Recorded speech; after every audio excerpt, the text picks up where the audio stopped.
And when we deal with this box here and with this box here, I think we have, I wouldn't say an easy job, but much easier with these two, nutrition and health, than when we try to deal with environment and behavior.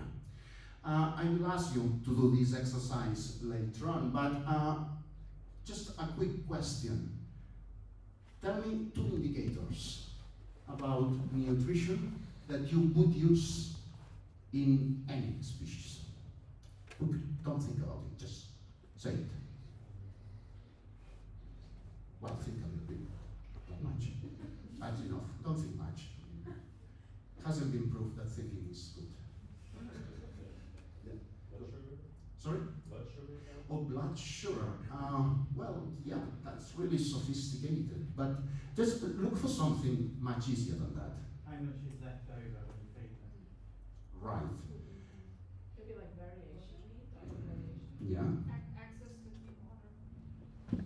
Right. Access to clean water. I like that. But I mean, how much is left? Perfect. And would you look at the diet? I guess it depends on, are you linking nutrition to health? Yeah. I would put caloric intake, calcium, all that malarkey in health. Mm-hmm. Okay. Nutrition, is it right for the species and are they eating it? Right. So to be food intake of how much is left, access to good quality water, and if you look at the animal, body condition. Even though I understand that nutrition and health overlap quite a bit, but how long did it take? 2-3 minutes to think about it. And of course then we need to tailor that to each species. But the idea is clear, to look at the health impacts of diet, which is suboptimal, to look at body condition, look at access to good quality water, food intake, how much is left. And probably we could think the whole afternoon or the whole evening, and we couldn't go much beyond that. But when it comes to environment and behavior, the thing can get more complicated. Then when it comes to environment, what we suggest is that an ideal environment is one that fits these 4 requisites. So when we think about our indicators, environment-related indicators, we wonder whether that environment provides physical and thermal comfort for that species. Again, we have here an overlap with behavior, of course. Remember, this is a navigating map. I mean, it doesn't matter when your indicator falls, as long as you have it. Whether the environment allows for the expression of important behaviors, and then something that, at least in some zoos, is forgotten, the issue of control and choice. Very often we put these two together. I think they are different. Having choice is good in general. Having control is probably always good, or near always good. I mean, it's almost always dangerous to say always in biology. But having control meaning that things will or will not happen depending on what the animal does, right? And that applies to the animals being able to avoid a stressful stimulus. For example, decide whether they are exposed to visitors. Giving the animals control over positive stimulus and basically giving animals agency of the environment. And that is something that has to be included in our indicators. And just one more idea, do not forget that when we screen the environment using these 4 criteria, it is not just the exhibit. It is the exhibit plus the off-exhibit rooms. And very often, that is where most problems are encountered in many zoos that have invested a lot in the exhibit and not so much in the off-exhibit facilities. And depending on husbandry practices and how much time animals spend of exhibit that can be a serious welfare problem, right? Okay, and then, so that's for the environment. The other difficult box is behavior. And to me, that is probably the most difficult one. This table comes from that paper published in Animals, and these are the questions that they suggest to keep in mind when looking for indicators related to behavior. Now, again, to make a long and difficult story short and simple, I think that when we look for behavioral indicators, we should look first for behaviors that we know are related to poor welfare or negative emotions. Two, behaviors that we know are related to good welfare or positive emotions. And third, we have the key question of whether the animal is able to show important behaviors. And that is something we have to include in our welfare audit. And to me, that is probably the most difficult part of the animal welfare audit. We can handle quite well the nutritional aspect, the health-related aspect with the collaboration of vets, the environment following that checklist. But behavior, yeah, it's all good to look at whether there are abnormal repetitive behaviors. It's all good to see whether there is evidence of play behavior, which probably is linked to positive emotional states in many cases. But then we have the question, is the animal able to show important behaviors in this facility? And of course, to answer that question, we have to know what are the important behaviors for that particular species. And this brings me to the almost the end of this presentation. Now, selecting behavior-related indicators. Again, remember, absence of behaviors which we know are related to poor welfare, presence of positive behaviors, play, affiliative relationships, so on. But then we have this question. Is the animal able to perform important behaviors? And, well, we could be tempted to say, well, that's easy. Let us see whether that facility and husbandry allows the animal to perform its natural behavior. Well, and in fact, many assessment tools developed for wild animals and human care refer to the importance of natural behavior.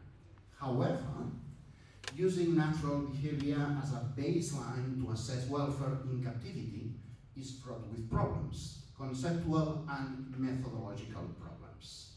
So what the evidence suggests is that we have to use natural behavior as the starting point and then select those behaviors which are not only natural but also important for welfare. And doing that is not always easy. But behavioral science and animal welfare science can help us to do that. And I would suggest that to select important behaviors for each species, we, in theory, would need an experimental approach and studies of behavioral ecology or behavior in the wild. And let me explain this with an example. Foraging behavior. We know that for most, if not all species, foraging behavior is not only natural, but also important for welfare. So one requisite for good welfare would be to design the facility so that animals are able to express their natural foraging behavior. But if we follow a scientific method, the obvious question is, sounds good, but how on earth do you know that foraging behavior is important for welfare? Maybe it's important if you are in the wild, but if you have readily available food, why should you spend half of your life foraging? Why are you telling us that being able to perform foraging behavior is important? Well, I think we have quite few evidences, experimental ones, we know that spending time working for food reduces repetitive abnormal behaviors in many species. We know that in several species, the possibility to perform foraging behavior contributes to positive cognitive bias. Cognitive bias is an interesting experimental paradigm to assess the mental state of the animals. And then we have these classical studies of contra-free loading, which probably you are familiar with. But basically, they mean you give the animals a choice. Option number one, the animal gets food without doing anything. Option number two, the animal has to work for food, right? And having to work for food, meaning the animal has to do in captivity what it would do in the wild to get food. That could be patrolling the territory, could be rooting the soil, could be scratching, could be climbing, whatever, browsing, whatever. Unless animals are heavily underfed, they select option number two. And that is what in experimental psychology we call contra-free loading. Loading the stomach, it's a metaphoric way of saying it. Loading for free, animals do the opposite, contra-free loading. So we know that animals prefer foraging over not foraging. We know that if they are able to forage, they are more optimistic, positive cognitive bias. We know that if they are able to forage, then abnormal repetitive behaviors are much reduced. So I think we have a lot of evidence telling us that for probably all the species, foraging behavior is an important behavior. And then we can look at behavior in the wild. There is this nice paper by another British colleagues looking at important behaviors for tigers. He looked at these criteria, and again, he ranked these behaviors as being the most important for tigers under human care. And as you can see, most of them have an immediate survival value, except if you look at behavior that ranks in position number two, importance is again foraging. So for foraging, we have huge evidence telling us that it is not only natural, but also important. But of course, we need other important behaviors as well. So to recap on behavioral indicators, remember you will look at abnormal behaviors, you will look at positive behaviors, and you will look at whether the environment allows the animal to display important behaviors. For example, foraging, but not only foraging. It is very clear which important behavior we have for this and for other species. And the slide shows that very clearly. Maybe not for a tiger, maybe, but for a nation, an African elephant, yes, it is important, social contact, and so on. So it's not just foraging. Okay, so I will skip these physiological measures for now. And are you okay with splitting into groups and doing a little bit of work on your own? Yeah? If you are not okay, just tell me. I will not get offended. Okay. Okay, so the idea is, I just thought about these 5 species, but if you don't like it, I can change it. Well, as you can see, I don't have any principle, so I can change almost everything. But I suggested brown bear, warthog, giraffe, gorilla, and Asian elephant. So if that is okay with you, I suggest you split into 5 groups. Each group selects one of these species, and you have 2 jobs to do. One, welfare audit. Think about between 10 and 12 indicators for that species that cover all domains of welfare. That's nutrition, health, environment, behavior, plus husbandry. That's job number 1. And then job number 2. Imagine that in your collection there is one animal of your species which is geriatric. Now, for that particular individual, develop a quality of life assessment tool to see what would you decide, if anything, for that particular animal, right? Is that okay? You think that 20 minutes should be enough? Do you want each group to pick a different one? If possible, but if all of you like, say, wild hogs, happy with it. I like it. Yeah. What is your education for geriatric? Is that an old animal? Yeah. Yeah, beyond 75% of the average lifespan of that species. That is the definition we take. I mean, I know it's very arbitrary, but it's the one, for example, that BIASA suggests. So it's an old animal. So be careful with this. And you must think that. What was that? It shows no sign of sickness, it's only a matter of age. Well, maybe, but I would say that it is very unlikely that a geriatric animal doesn't have, for example, arthritis. And perhaps dental issues.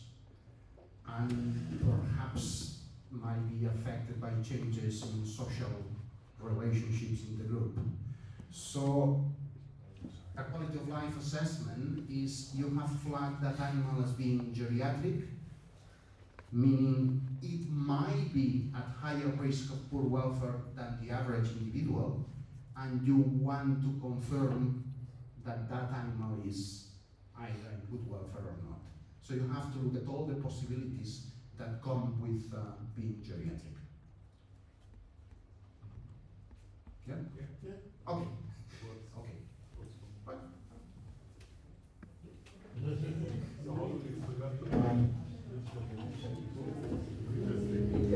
And what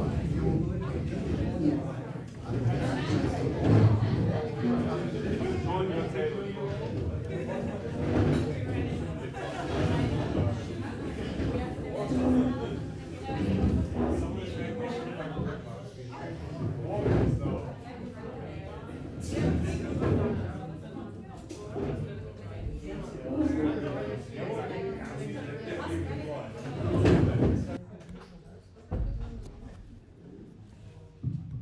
Okay, so I suggest that now Yvonne brings in the issue of personality and temperament, and then we do a general discussion, and then we jump into environmental enrichment and finish.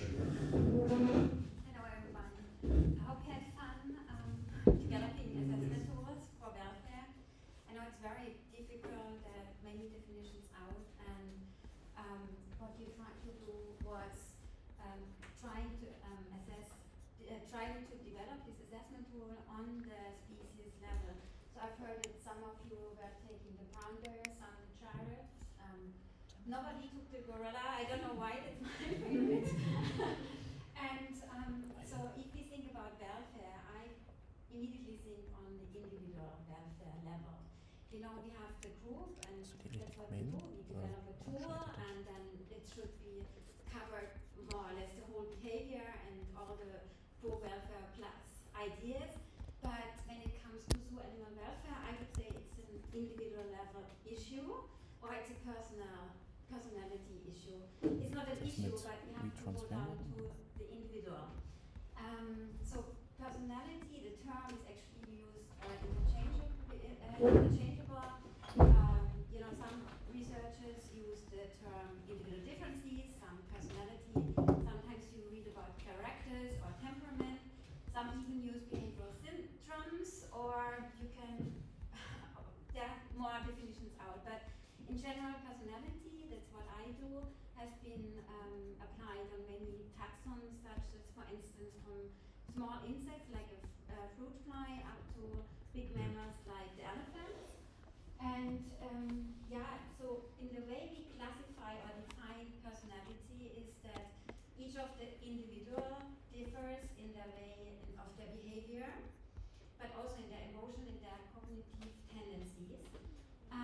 So even though they differ, they kind of stay consistent over time and context, meaning if you're an extrovert as a child, you have the tendency to be an extrovert when you're an adult. If you have an individual who adapts easily, he will be in the next group adapting more easier again. And so you have, you can use this for different contexts also.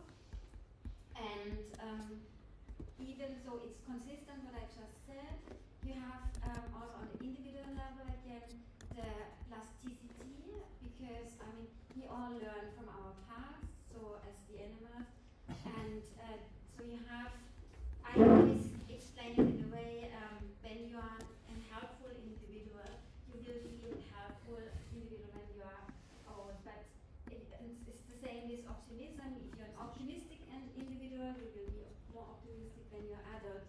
But the range might change a little bit, and this is the plasticity I mean within your margin, yeah? That you, depending on what happened in the past, you might have the tendency to become less optimistic or more optimistic. But you can't, for instance, make an pessimist or an optimist or a pessimist or the other way around.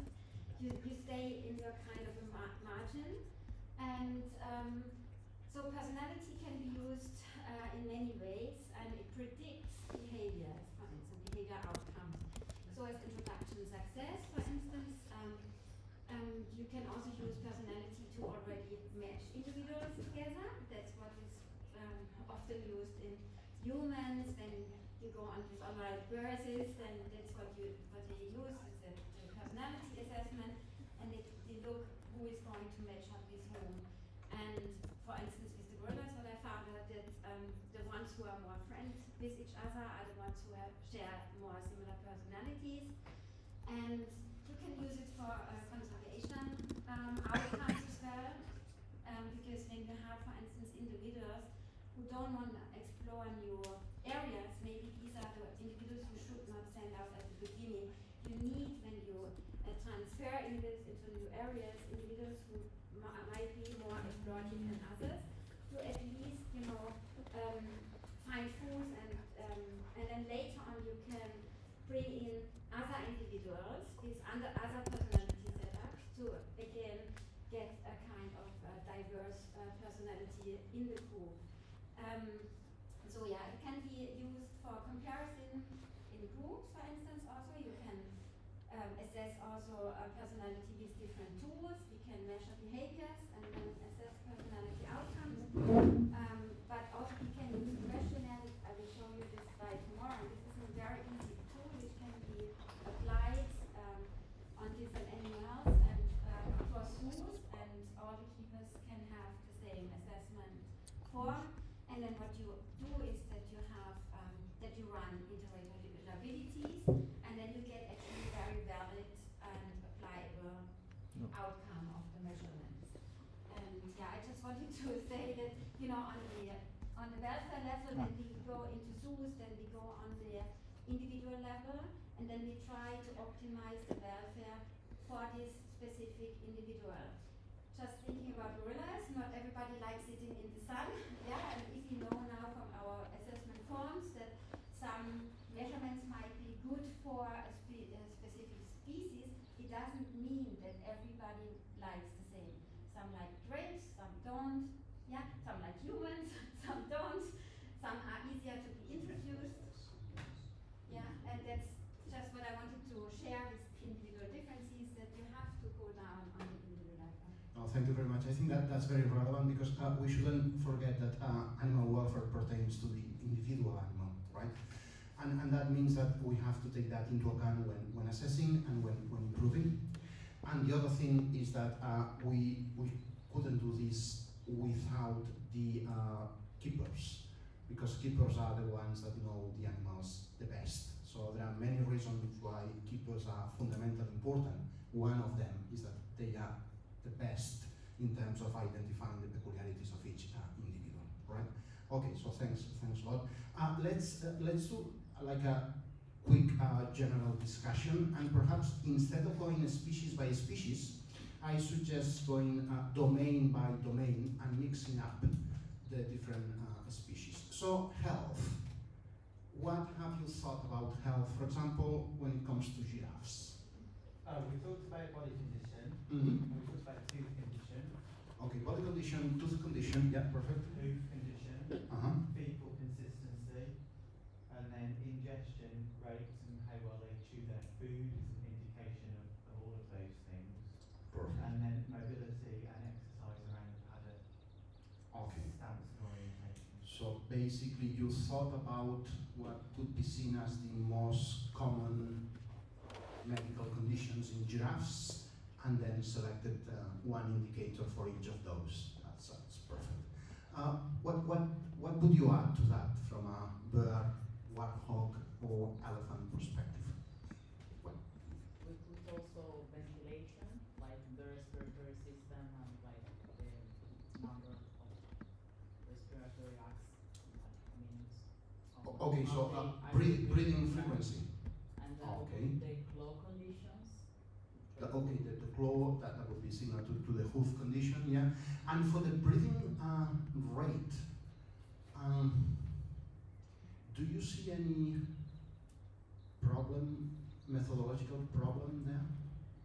I mean, if you want to assess health using breathing condition, I mean, I'm not saying it is not a good approach, but you have to be aware of confounding variables. Yeah, you should be able to watch the animals without modifying the environment they are in. If you stress them to, Exactly, to, yeah. to look at the respiratory system, it's Yeah. like So physical exercise or physical activity would confound that, and then you may see an increase in breathing frequency due to high temperature, which may be a thermal comfort issue, but not necessarily related to perfect. Anything else you would add?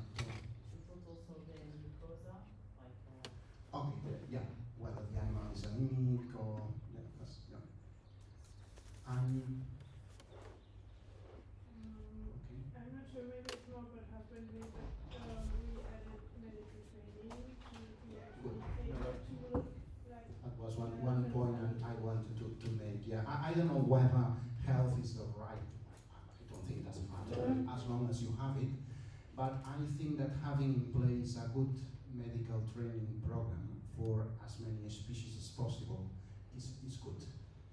It's good because that means that very often the health of the animals is going to be better cared for, and then you will reduce as well the stress associated to many veterinary interventions. We also included the husbandry style used to interact with elephants, thinking specifically about protected contact, but also Okay. just how the husbandry used, regardless of your opinion about what contact style should be used and how that affects stress.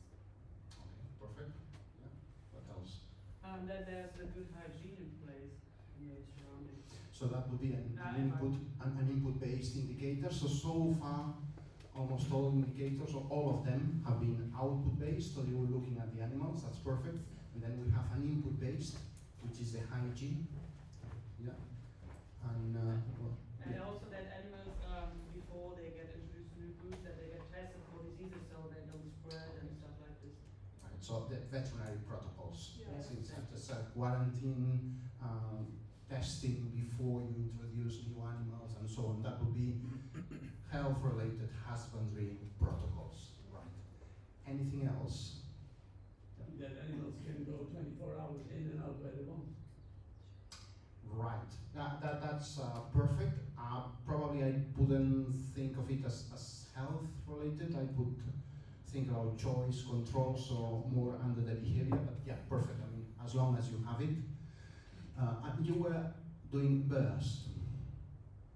Yeah. And then imagine that you suggest that in a zoo and they reply, due to safety concerns, we are not happy with the idea of animals having access to the outdoor openings. Safety concerns are really bullshit. Okay, I can agree with you, but I wouldn't say that to the zoo manager. I would phrase it in a But everybody understands bullshit. yeah, perfectly. Yeah, that's the problem. Not everybody understands it, even the zoo manager. Is an animal enclosure safe when you have 5,000 visitors? Yeah. and during the night, Yeah. and there's nobody, then it's not safe. Yeah, and I couldn't agree. There's one thing for it, if you expect a storm or something, then you have to change your regulation, and then you have another problem. But in general, if you have a normal weather like this, and you say, I cannot let my animals outside because it's not safe, then Okay, but please notice, I am not saying I don't agree with you, but I am just suggesting a scenario in which the person that has to take the make the final decision doesn't want to do that. What would you suggest then? Because if you say that's bullshit and walk away, you do not help the animals. yeah, then you say, think about it. Okay, fair enough. Okay, fine. The same circumstances 40 years ago, and all over Europe, all the elephants stand on the chain. Mm-hmm. I was one of them. I said 25 years, you cannot take care for an elephant if he is not on the chain. Now I say already 35 years, an elephant on the chain is animal cruelty. Mm-hmm. Okay. Okay, fine. That's an approach. Probably. On the health front, we were going to the obvious, the food intake, these Yeah. kind of things. But we are told by people who know a lot more about bears that they're not like the food consumption is likely to carry on even if they're in poor condition. They don't display that easily. Right. And so it comes down to behavioural observation. It's speed of movement around, are they being lethargic? It's speed of response to stimulus. If you're putting amusement activities in and not responding to them as the others. So it has to be observational rather than purely quantitative. Anything else? I think we covered quite a bit. There is only one thing I think we may miss, not perhaps with giraffes, birds, waterfalls and elephants, but imagine now that suddenly you have to deal as well with fish. The water.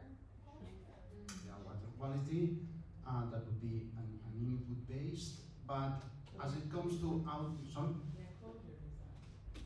Well, yeah. Or fish, the side of the tank, Yeah, but what's in it. yeah, perfect. That could be either health or environment. But the thing that comes to my mind as well with some species, if not all, is that vet records are important as well to do a welfare audit.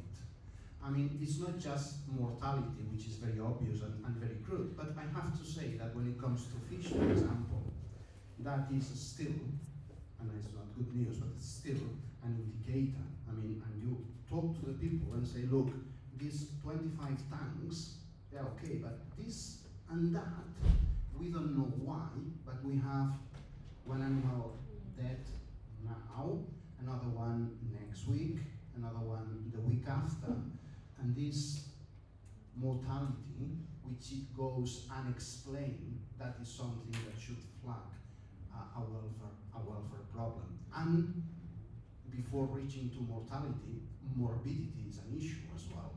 So just show me your records. How many times have you intervened in this group of animals? Because maybe all of them are fine now. There is no lameness, no hoof issue now.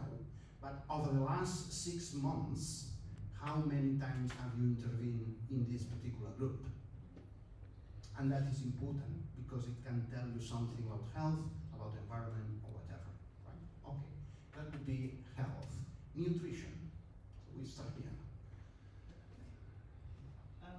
Yeah, there was that food intake, water availability, and I think the fission fusion possibilities might also be under nutrition. Lars? You mean the social dynamics of fusion? Fusion is more behavior. Yeah. Okay. But, so it was water intake and feed intake. Yeah. Water intake and food intake. Just making sure that every animal has the opportunity to reach the food because some tend to be more dominant and they take over all the food and the more subordinate ones are in the corner and then you start to see the decline in health or in body condition. So that would refer to how you distribute or supply the food if you have animals in group, basically. Yeah. More stuff about nutrition. A varied diet, and so you also make sure that they get nutrients. Okay, so the quality of diet and whether the diet incorporates some element of variety. Good point. What else? We put like in our case a high number of feeding times, but it can be like a general number of feeding times based on the species. Mm-hmm. Like if some species need more food scattered around the enclosure in different times of the day, or if they Okay. need only one. So that again was related to how you distribute and supply food according to the peculiarities of each species. Yeah.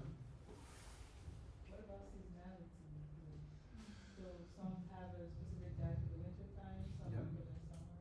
Yeah, and if you deal with brown bears, that can be an issue as well. We know that they select different food just before going into hibernation. I mean, not only in quantity, what they call hyperphagia, but also in quality. They look for more protein-rich and fat-rich food before hibernation. And after hibernation, they like food high in fiber. So that's why in the wild, very often we see brown bears grazing when they get out of hibernation. And there are plenty of theories about that. One is just to stimulate intestinal motility and so on. But that's a fact. I mean, it's in the mountains in northwestern Spain, when brown bears get out of the dens, you really spot them with a telescope, and they are just grazing in the meadows as huge sheep. Not that you should. Anything else about nutrition? Maybe with the quality of the feces. Right. So that's the fecal score that some group included under health. Could be health, nutrition. Yeah. Again, that's just the framework. The idea is that you have it in your assessment tool. Where you have it, I don't think it matters for the animal, but you have it. Anything else? No? Okay. And then, oh, sorry. Okay, maybe including vitamins and making sure that, depending on the age of the individual, that also the individual can actually also consume the food you provide.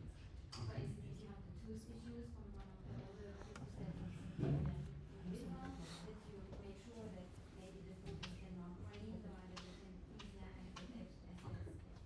So that would be food consumption, yeah, and diet quality, including micronutrients such as vitamins and things like that. Yeah, perfect. And We've been very specific because the giraffe is a ruminant. Yeah. We're feeding the bugs in the rumen. Yeah. You're not feeding the giraffe. So that was our baseline. You've got to feed the microbes in the stomach. So if you don't have the underlying understanding of the species physiology, we don't have the right platform for the diet. So we kind of base it on this is what the animal evolved to do. This is what we should be feeding. that's perfect. Yeah, thank you. Anything else about nutrition? No. So what about the environment?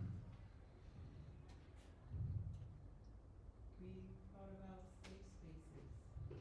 Okay, so that comes under control, the possibility of the animals to have some control, and then you suggest safe places. Safe from what or from whom? From aggressive members of the group. So for mothers and cubs to have a safe space away from the rest of the group. So then you are suggesting that you would have female brown bears with cubs together with other adult animals? No, I'm asking. The ability to separate them. Like if there is an issue in the group or conflict, even if it's just maybe all adult male bears as another example, to be able to separate them when there's a conflict. No, that's an interesting point. It's a lot of discussion. There is a zoo in Spain. They have a huge facility for brown bears, and they have they have some 40 brown bears all together.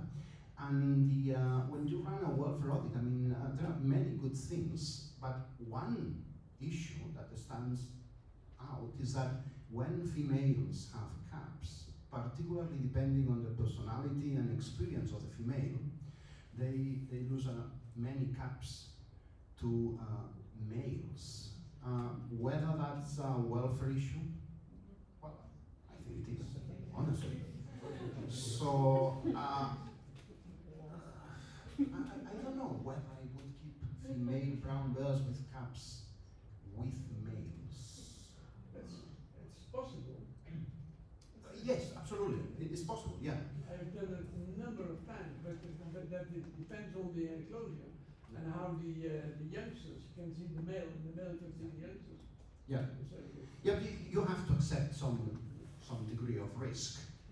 And I think it depends quite a bit on how good the mother is, how well she knows the males, because males are different. Some male bears don't do that. I mean, I think there is a nice study in Yellowstone area showing that females were able to identify the 3 or 4 males that were a real danger for the caps. And there were 3 or 4. And females just ran away or were very aggressive towards those 3 or 4 males, and they were very relaxed when any other male appeared, because they got to know that some of them are very easygoing with caps. So that boils down to the issue of individual differences in. Okay, you were going to say something? Yeah, I just wanted to say that what Lars also said is the space. I think if you have, like the cub and the mother, then you want the mother and the cub to be able to disappear, and then you have smaller holes where the male can go through. Only the mother and the cub can go through, and then they can disappear and go in the safety space, something like that. Yeah, that would be a safe area that provides some degree of control. Yeah. What else? I mean, let's go to that group. In terms of environment, apart from these control opportunities, what else would you suggest? Yeah, the exhibit size, the outdoor size and the indoor size. That there should be, if there are different substrates on the ground, especially with food care. If they have a pool, especially for elephants. If there's some kind of weather protection regarding shade, wind, rain. And also, yeah, what relates to the other thing, that they have a free choice or are in control to go in and out whenever they want. Okay, so as the issue of choice and control, then you mentioned thermal comfort, perhaps physical comfort as well, and the issue of the amount of space. So any ideas about the importance of the amount of space? I mean, So how would you define the minimum amount of space needed, apart from the husbandry guidelines? It's not the numbers of square meters. It depends on what you create in the square meters. Yeah, that's the point I was going to make. Yeah. If you give gorillas 1 hectare with only grass and no tree and Absolutely, yeah. And I'm not suggesting that quantity of space has a zero importance. I'm not saying that. But what I suggest is that quality of space is far more important. And of course, to guarantee that quality of space, very often you would need if you have more space, you can create things. Right, exactly. Yeah, but I think that's an important point. And I think a good example are elephants, for example. If you look at the husbandry guidelines of the American Association, the European Association, and the British and Irish Association, you don't see a coincidence. And it is very hard to find well-designed studies showing that there is a minimum area below which there are welfare problems.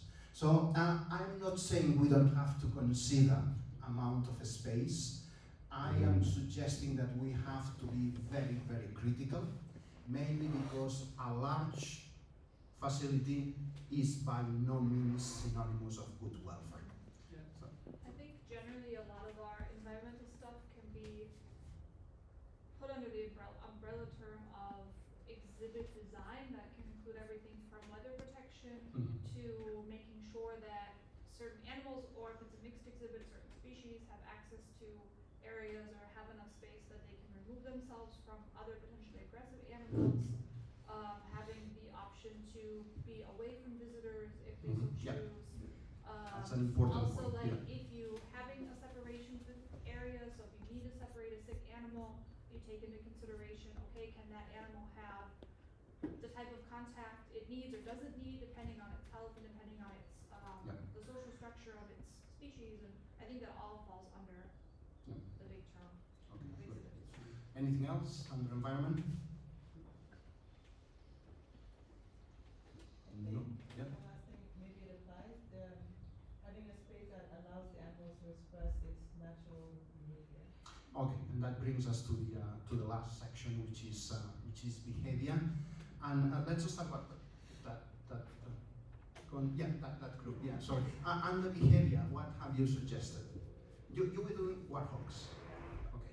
We place the social structure. Okay. So looking if like the animals have Right. the social structure. We said also that there is need for places for running and hiding. So like Okay. they can perform that kind So of basically, you behavior. are identifying behaviors which are natural and important, and you have social contact. And I agree, warthog so very social. Then running, exploration.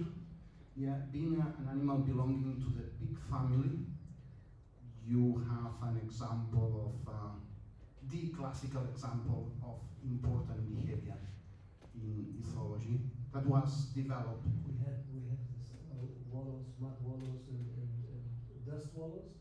Okay, wallowing, yeah, and rotting, yeah. I have to say that probably, and that goes back to what I was discussing with someone of you having a background on animals which are not wild animals but domestic. There was a time where ethologists spoke about behavioral needs. Now that has been criticized and so on, but we can call it behavioral needs or important behaviors or whatever. And the first behavioral needs that were clearly identified in animals were identified in pigs, and one was rooting behavior. The other one was nest building in sows. That is not the case in warthogs, nest building, but rooting is important. And we have a huge amount of evidence and very, very spectacular. I mean, with domestic pigs, when they are not able to root because they are on concrete, I mean, that drive to root is so important that they look for an alternative stimulus to root. And that has to be something soft. And in a pig pen, the only, or one of the very few soft things that you can have is another pig. And then what the animal does is to put its nose below the tail of another pig, and it starts doing this. I'm not going to demonstrate it at length, but doing this with the nose, exactly the same it would do while rooting the soil. And then by chance, the tail of the other pig will fall into the mouth of the pig that does this, and that pig will do the same it will do if, when rooting the soil, seed or root would fall into its mouth, will start chewing, and that is what we call tail biting, which is not aggression, it's a redirected behavior that comes from a behavioral need in the classical terminology, or just an important behavior. So social contact, rooting opportunities, wallowing, opportunities to hide and explore. What else would you add? Is nature not always an example? No. Oh, sorry, what were you saying? Is nature, was that a rhetoric question or? Well, if you see the behavior of animals, there's no matter what species. Yeah. And you look in the nature, Yeah. things here in the park, it's not. Yeah. So, sorry, I didn't get that. I think natural behavior should be the starting point. But then we shouldn't jump into the conclusion that simply because one behavior is expressed under natural conditions, that behavior is going to be important in a zoo setting. So I think you have the starting point, natural behavior, and then you have to use behavioral sciences, animal welfare sciences, to filter out those behaviors which are very context dependent. I mean, just a very rude, stupid example. I mean, escaping from a predator is a natural behavior. And obviously it has survival value. But we don't have any evidence to suggest that animals must have the opportunity to flee from a predator to be in good welfare. Because fleeing from a predator is important in a given context. Whereas rooting behavior for a pig or an animal belonging to the pig family is important no matter where that animal is. Can be in the African savanna, can be in a zoo in Europe.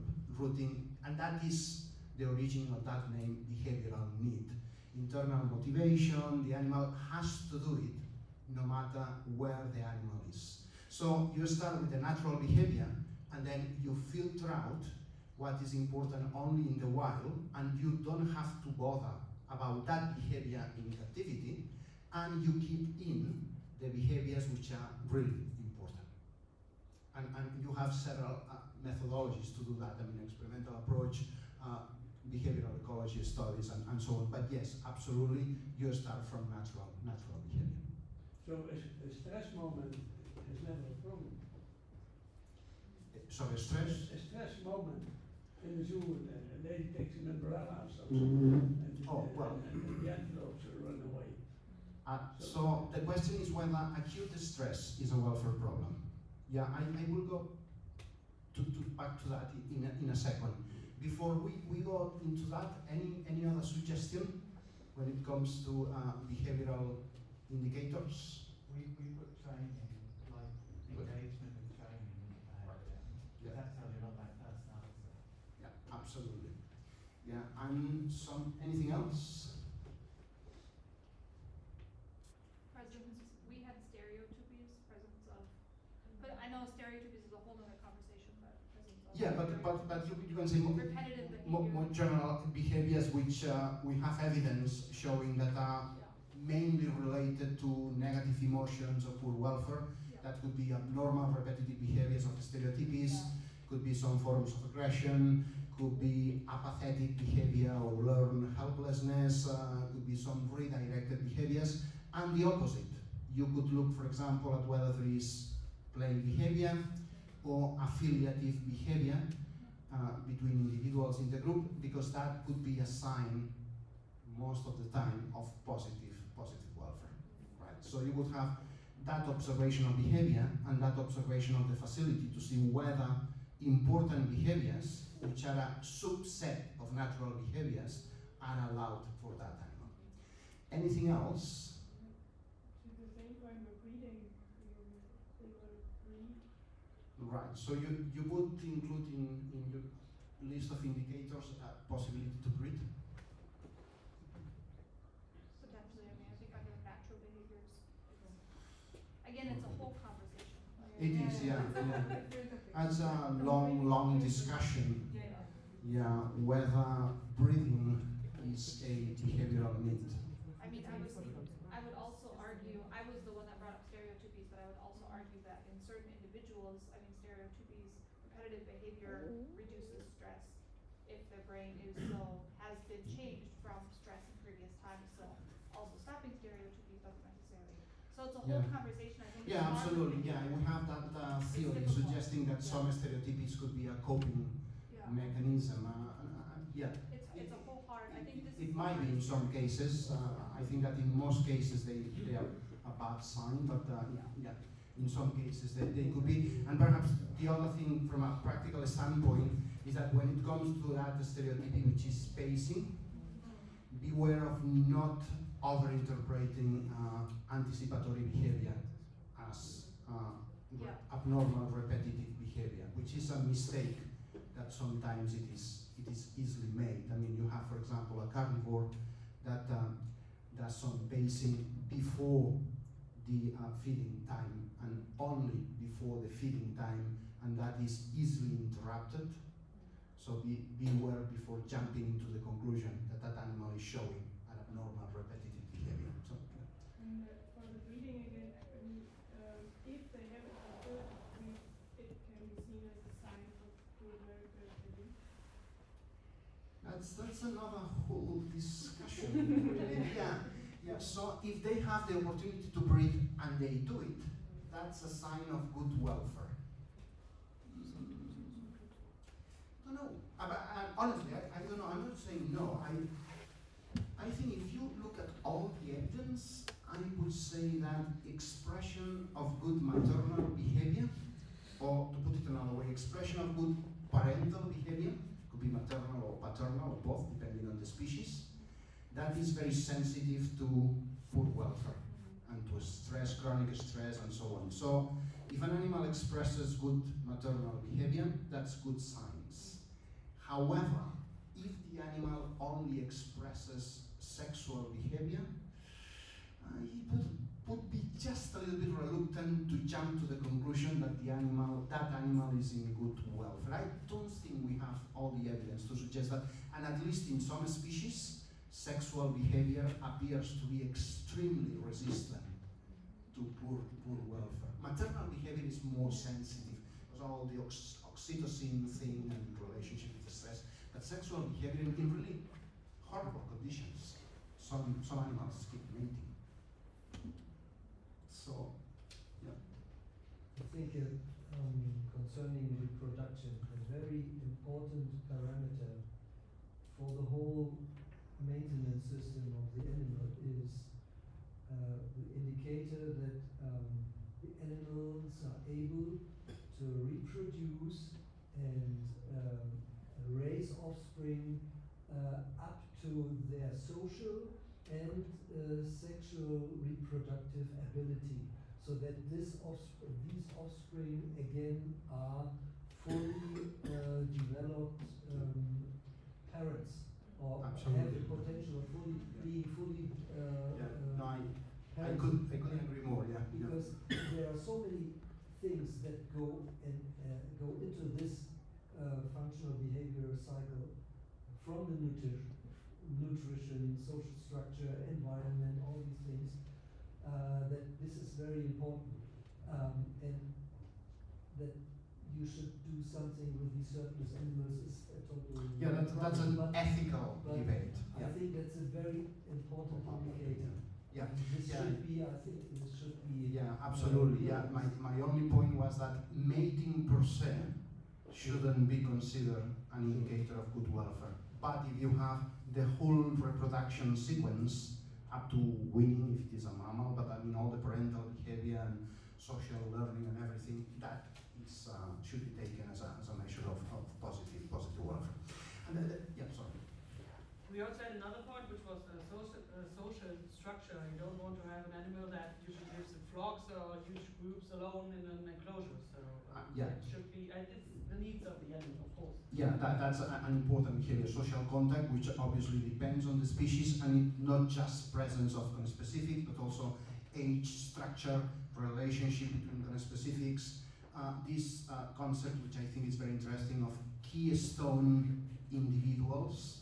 You all know the concept of keystone species, but now that has been applied to individuals as well, with the idea that in some groups, some individuals play a role which is much more important than the role that other individuals play. For example, having a lot of affiliative relationships and making group dynamics more easy than it would be without that particular individual. So there is a lot of complexities when it comes to social behavior.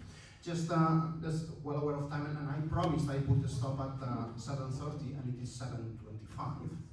And stopping work is one of the very few promises I keep in my life. So I will keep that. Just a couple of comments. Environmental enrichment is an important issue, very much related to behavior. And one of the things we find in many zoos we work with is that they do environmental enrichment, but they don't do it quite well. So there are a few mistakes that they tend to repeat. And one of them is to think about environmental enrichment, basically, and I'm just exaggerating a little bit, throwing toys to the animal so that the animal has something to do. And that is not the way of doing it. So environmental enrichment has to have objectives. And they have to be specific objectives. So, I mean, sometimes you talk to people and they say, of course, yeah, the objective is to improve welfare. No, that's a general objective. That doesn't help. The question is, how will you improve welfare for this particular individual? And at the end of the day, it boils down to two possibilities. Either you increase control, or you allow the expression of important behaviors. So to me, what you should do is to look at the facility, look at the husbandry, think about the behavior and the biology of that animal, and think, what is missing here? What important behavior is not able to perform? What sort of cognitive challenge the animal is not able to have?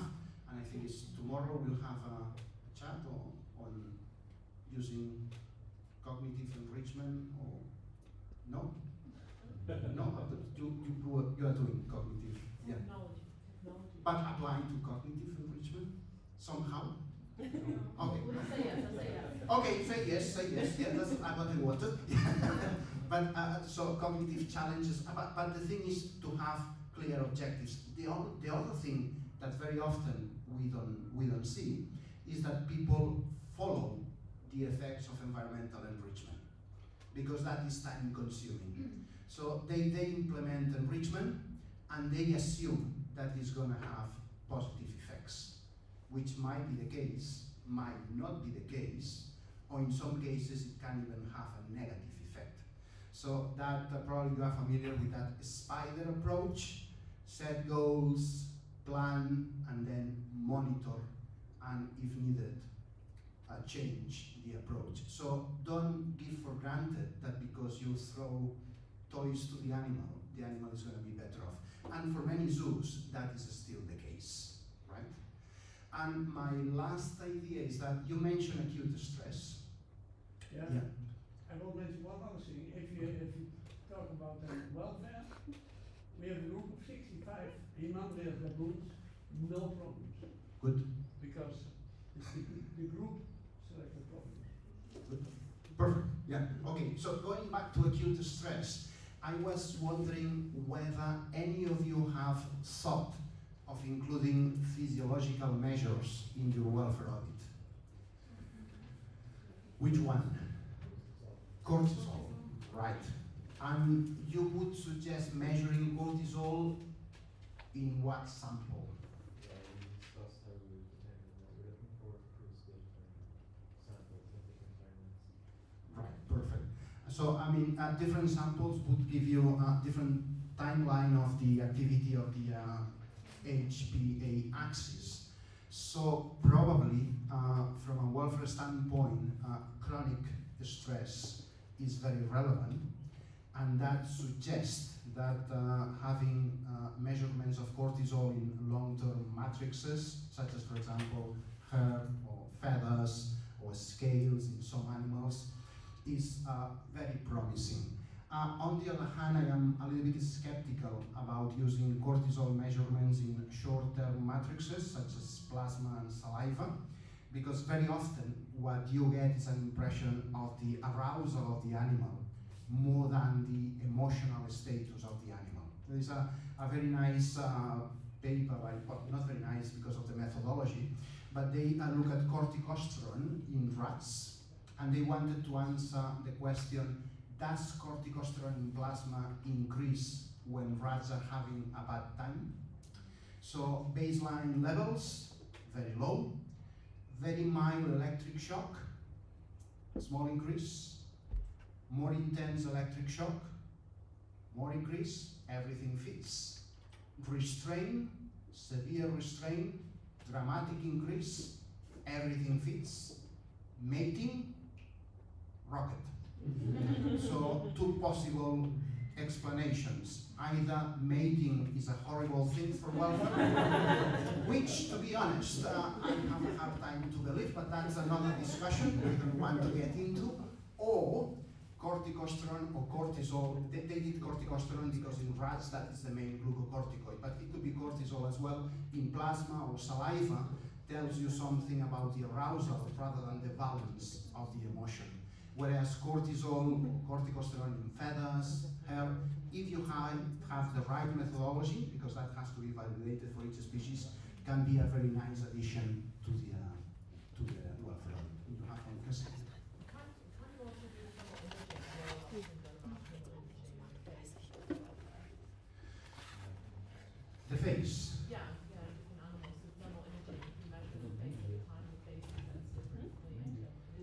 mean, there is a lot of literature looking at facial expressions and things measured on the faces of animals that have been very useful to assess particularly pain. Yeah, in the grimacing, but I think Yeah. you can also do thermal imaging on like the body and things like that. Yeah, And the body condition is dropped. Yeah. Temperature drops with stress.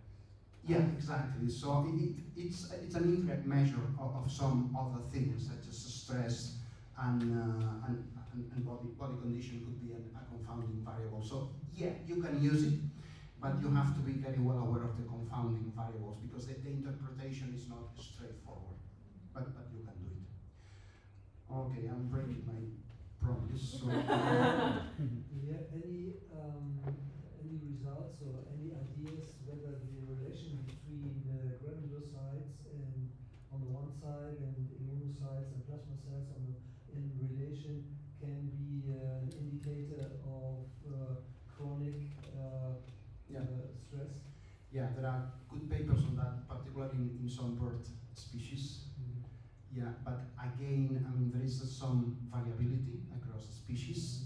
But yeah, I think if you use that, I think physiological measures in general can add information, but to be on the safe side, you have to interpret the results having as well behavioral information. So otherwise, you can reach misleading conclusions. Okay, you want to say something? Oh, no.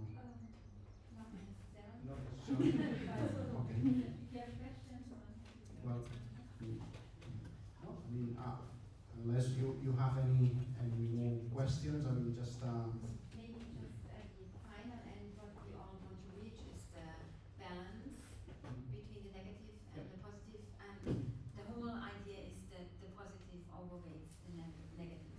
That's what we want to reach. That's the 0.5, because we have been on the upper level on the 4 measurements. Absolutely. And that's the yeah, no, that's a perfect conclusion. So yeah, thank you very much, and well, see you tomorrow.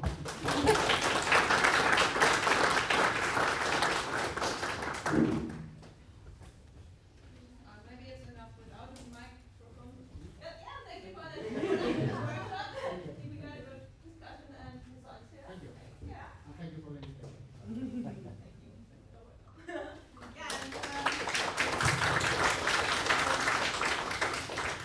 yeah, we'll have a half an hour break now before we get our dinner here in this building. And tomorrow we'll meet again at 7 like today, and for the next talks at 8:40 tomorrow. Over there. Ja,